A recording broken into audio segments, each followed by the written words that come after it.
People don't just end up hanging upside down in a glacier unless something terrible happened to them.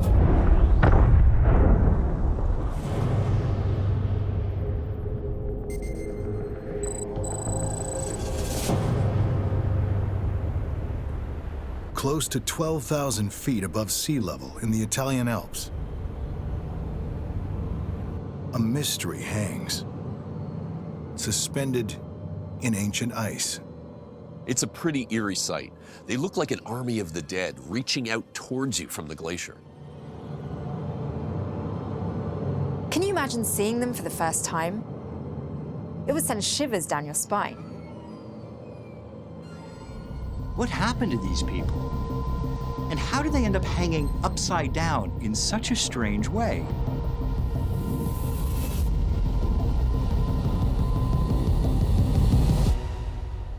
On a routine climbing expedition, local mountain guide Maurizio Vicenzi stumbles upon something he's never seen before. The frozen remains of 3 human bodies. These men look as if someone hung them there. It doesn't look natural. When the team examined the bodies, they appear to be wearing uniforms from the Austro-Hungarian army. These are uniforms from World War I, meaning these bodies have been hanging there for almost 100 years. At the start of World War I, Austro-Hungary was allied with Germany and Italy. But in 1915, Italy switched sides and declared war against them. The Austro-Hungarians were determined to keep the Italians at bay. As a result, it created an entirely new battlefront high up in the Alps. The battlefront became known as the White War. These were some of the worst conditions anywhere in the war. It was brutally cold. Soldiers faced vicious alpine winters and excruciating frostbite. And fighting on top of mountains meant dealing with avalanches. An estimated 60,000 men died in that way alone.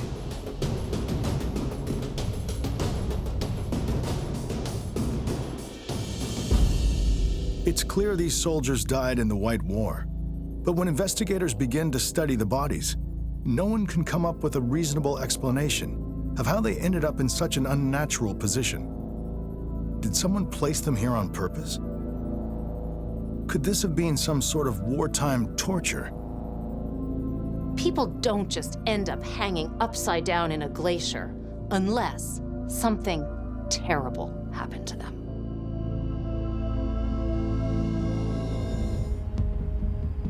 A year after he discovered the bodies, Maurizio Vicenzi was on another climbing trip and made a second discovery. A small cabin entombed in the ice, no bigger than a one-room shack. What is this strange icebound cabin? And can it tell us anything about the mummies hanging in the ice?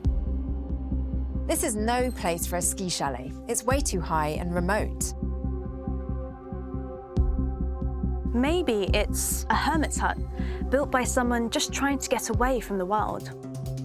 Vicenzi and the group of mountain climbers with him chip away the ice covering the cabin and explore inside.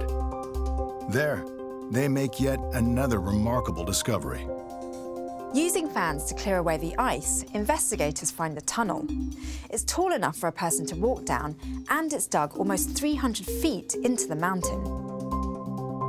It's a lot of work to build a cabin at the top of a mountain, let alone excavate 300 feet of ice and rock. Could the cabin have been a mine? Maybe, but you don't often put a mine at the top of a mountain. What other reason would you possibly dig a tunnel for? Prisoners dig tunnels to escape, but this is a small wooden cabin, not a military jail. During the White War, the Alps were the main battlefield. And when you have fighting at those elevations, a major problem is how do you get men, weapons, and supplies all the way up to the front? The Austro-Hungarians used the cabin and tunnel as a vital link in an elaborate supply line, connecting the Pejo Valley below to the front line high up in the mountains.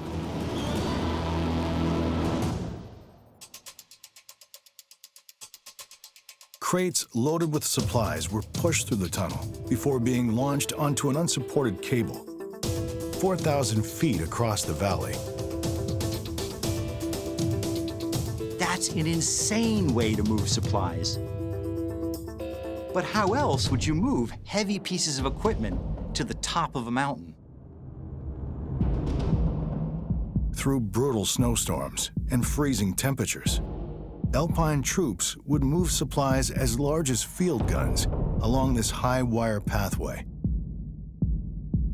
They had some engines, but a lot of that gear was moved using manpower. That would be a grueling effort and definitely risky. Maybe these bodies in the ice were working on a similar supply line, but fell to their deaths.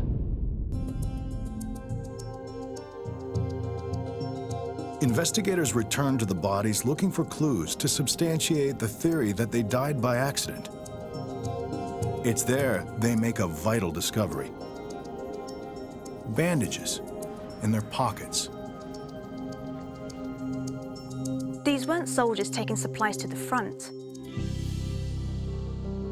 These were stretcher bearers moving along the same supply lines to bring wounded soldiers back.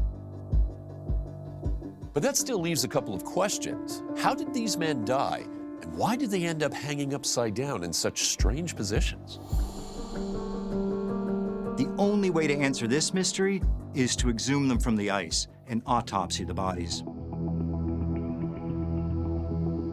Once removed from the ice, it was obvious that the bodies weren't tied together by any kind of safety line. So why were they all hanging in a row?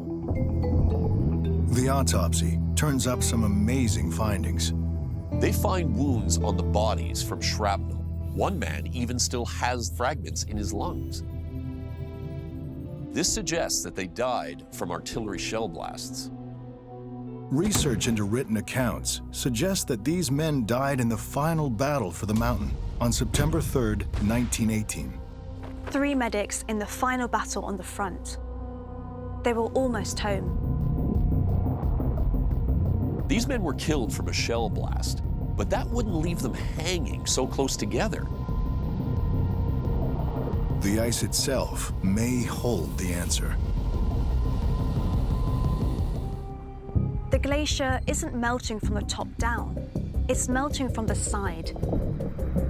As the ice melts, it exposes the head and torso of the bodies of the medics. With their legs still stuck in the ice, the bodies appear to be suspended from the glacier. So these 3 soldiers were laid to rest together in a common grave. But over time, the ice melted and the grave gave out from underneath them. An exhaustive investigation for the men's identities failed to turn up the medics' names. Once investigators finished their autopsy, the men were transported to a military cemetery in Pejo and buried with honor. After over 100 years, these medics finally found their resting place.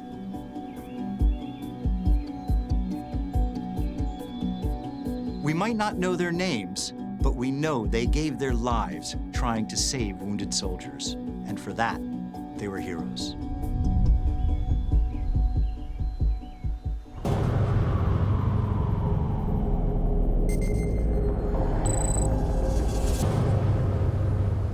Northern Greenland, 700 miles above the Arctic Circle. Feels like no other place in the world. This is one of the most desolate places on the planet. With the wind chill, temperatures can plummet to -80. Exposed skin freezes in less than a minute. When it's this cold and this isolated, being out here messes with your mind. It's a psychological test of endurance. Not even caribou can survive this far north on the ice sheet. But if you look closely in the middle of this icy desert, you can see a small collection of tents. It's just so strange. What's so special about this spot? Why here? A group of Danish and American scientists are keeping a close watch on something lying dormant deep within the ice, now in danger of reawakening.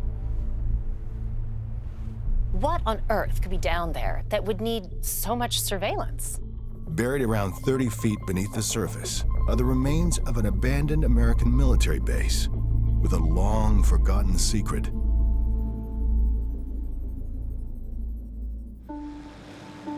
In 1959, at the height of the Cold War, America wanted to experiment with new concepts of polar construction. In a remote region of Greenland, they set about building a city under ice called Camp Century. This type of construction had never been attempted before, but the U.S. Army engineers were confident in the design. A system of 23 trenches would be dug into the ice cap and then covered with steel arches and snow. There was nothing simple about this project. The nearest port is 150 miles to the west, and the only way to transport supplies is over the ice. You have an extremely wide expanse of heavily crevassed ice, deadly crevasses. Entire vehicles could fall into these crevasses. And it's extremely cold. You get temperatures, -40, -50. It takes specialized equipment, and it takes a lot of effort and a lot of money to get anything out to the middle of the ice sheet. A project of this scale and scope would have been so expensive and so risky. You have to ask yourself, why are they doing this? What is the purpose of this underground city?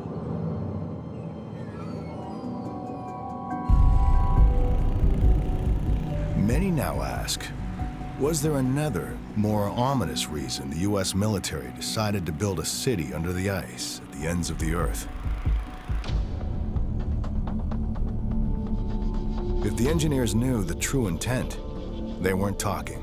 They were busy battling the effects of the Arctic sun, which blazes around the clock in the summertime.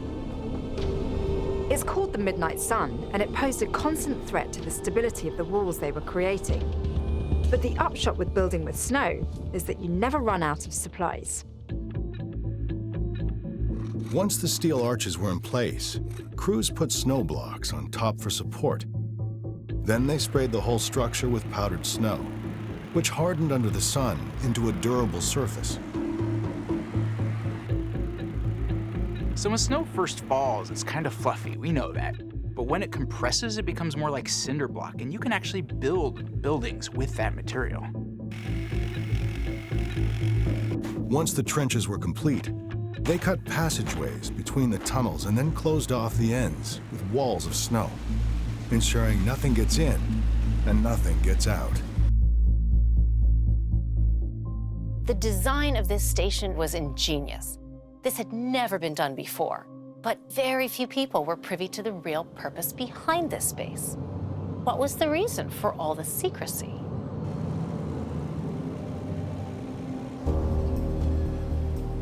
It took a little more than a year to build Camp Century, which included barracks for 200 men, mess halls, maintenance shops, kitchens capable of feeding hundreds, state-of-the-art scientific labs, a church, and even a barber shop, all powered by a state-of-the-art mobile nuclear reactor, the first of its kind. The US Army only had 6 of these, and it was by far the most expensive component. It was roughly 3/4 of the cost of the entire base was just that reactor. All told, the underground city cost U.S. taxpayers $8 million to construct. To put that into perspective, it's the equivalent of about $71 million today. Within a few weeks, the crew that built the city were shipped out, and the scientists moved in and started work. At least that's what the U.S. military told the world.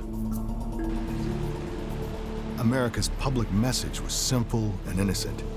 Camp Century studies snow. But just a few miles from the station, another project was taking place, one of a more sinister design. They were building a 1.5-mile long railway track under the ice. The strange thing was, the track led nowhere. A railway track leading nowhere, a research station that had no business being there, and a group of scientists worried about it decades later. None of it adds up. The disturbing truth would take years to come out.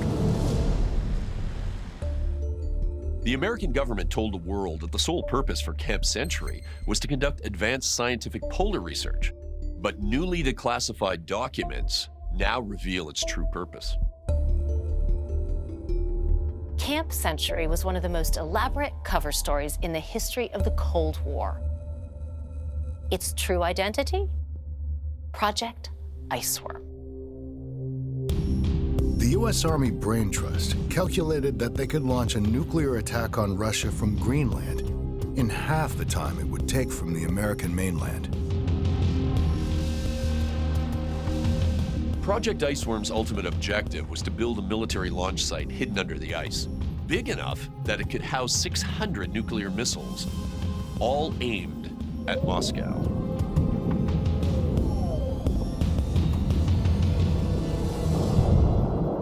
But it never happened.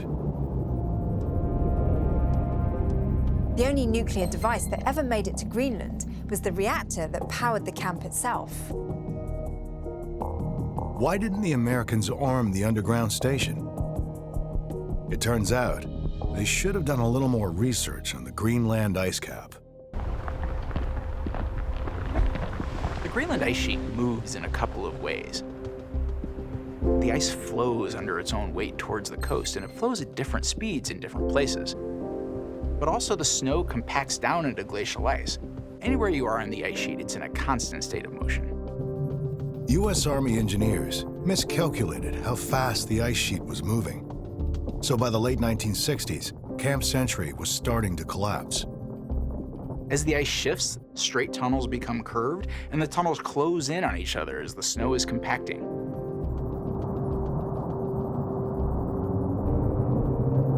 I think they realized pretty quickly that this environment was never going to be safe enough to house hundreds of nuclear warheads. With Camp Century having been abandoned over 50 years now, why are scientists camping out, keeping an eye on it? The answer is in how they abandoned the base. While the military removed the nuclear reactor, they left everything else, wrongly believing that the snow and ice would crush the remaining debris and safely entomb the toxic material forever. They left a lot of waste at Camp Century. They left behind huge caches of fuel. They left behind buildings full of PCBs and other construction materials. And they left behind all the coolant water from the nuclear reactor. It's all still there. So if and when Camp Century ever melts out, all those wastes that were left behind, all those toxins, will find their way through rivers and streams out to the coast where people live. Scientists continue to monitor the temperatures of the snow and ice, hoping to predict how the ice sheet will behave over the next century. At this point, it's anyone's guess.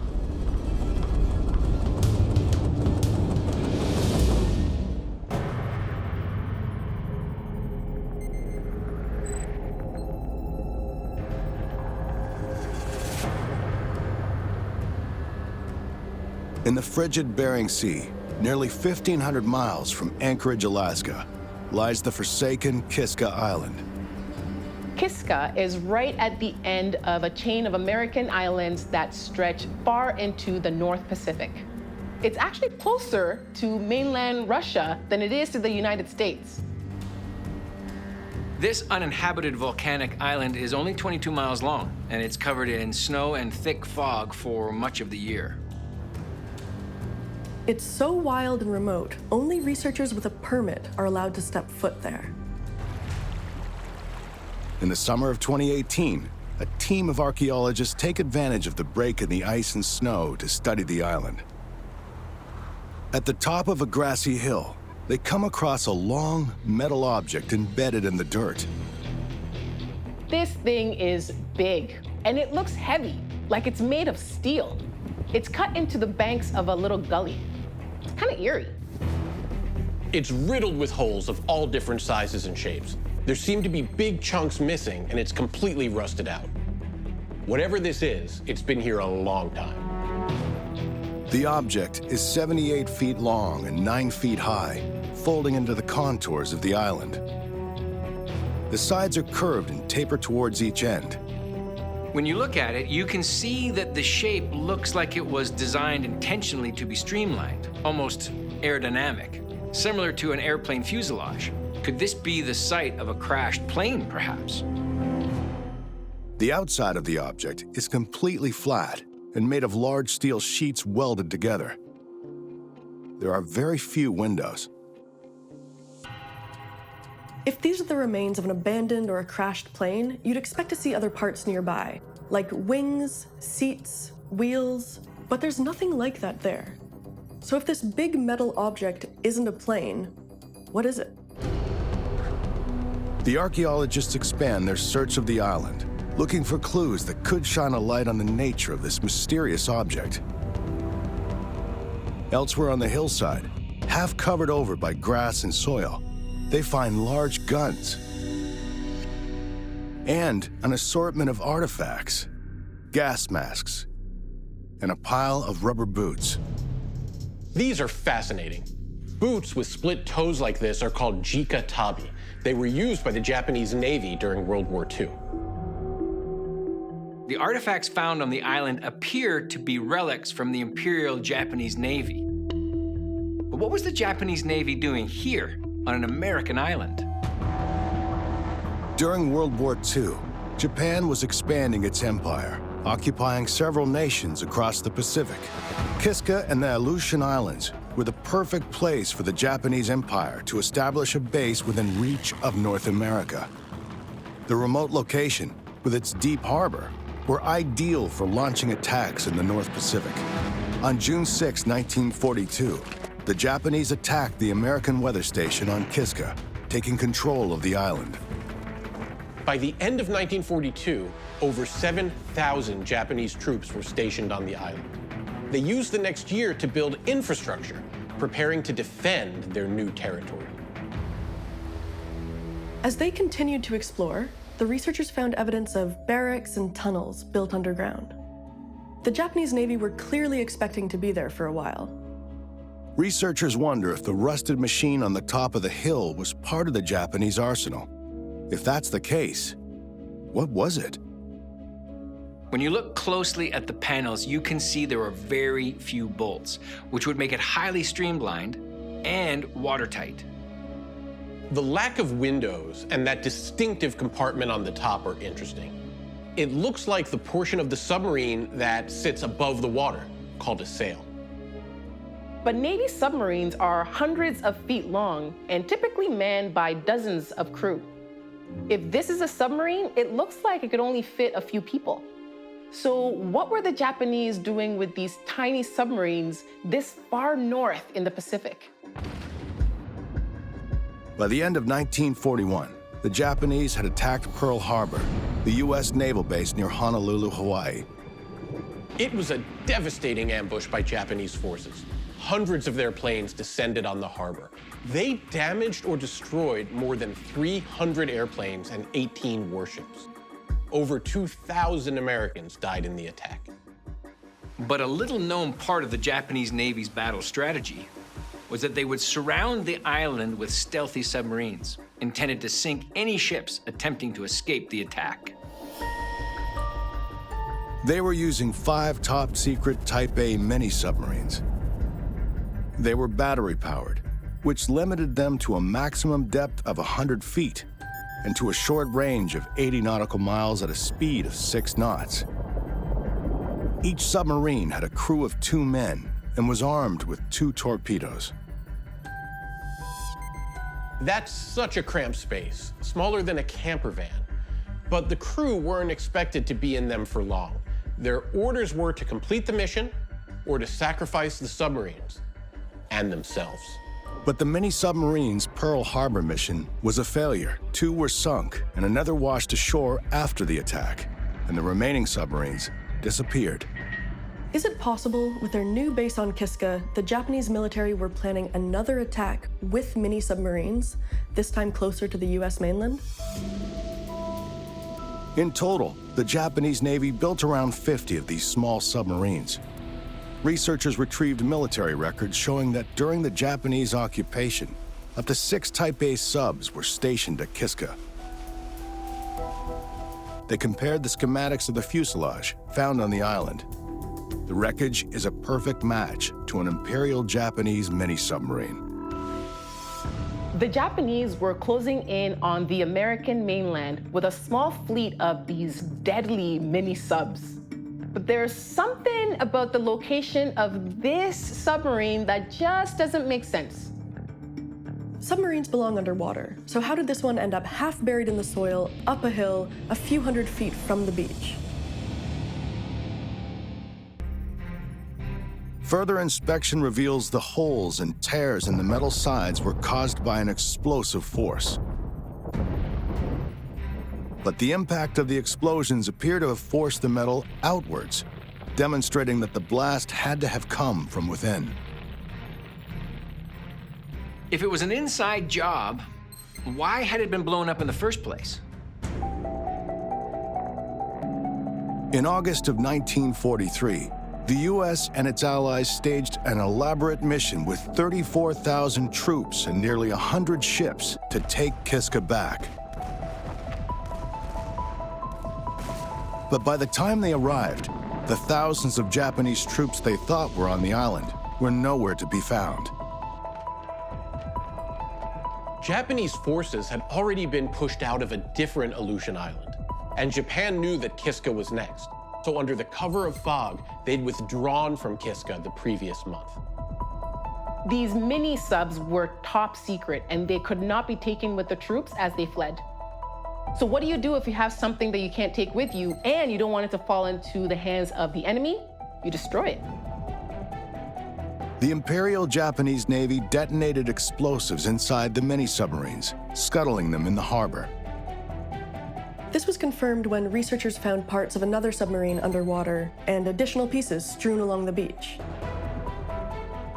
It's highly unlikely that the Navy would go through the effort of hauling a submarine out of the water just to destroy it, when sinking it is way more efficient.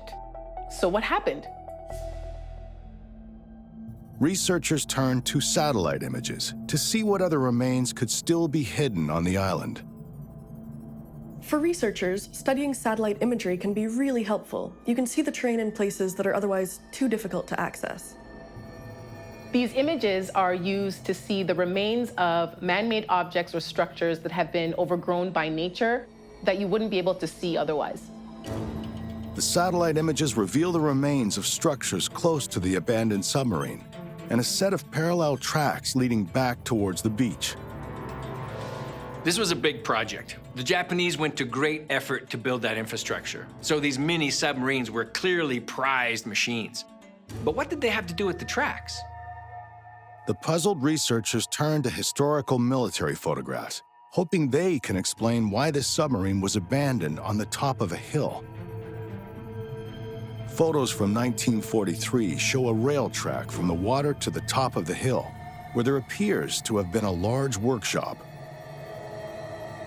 Typically, a structure like this is where large vehicles or machines come for maintenance and repairs.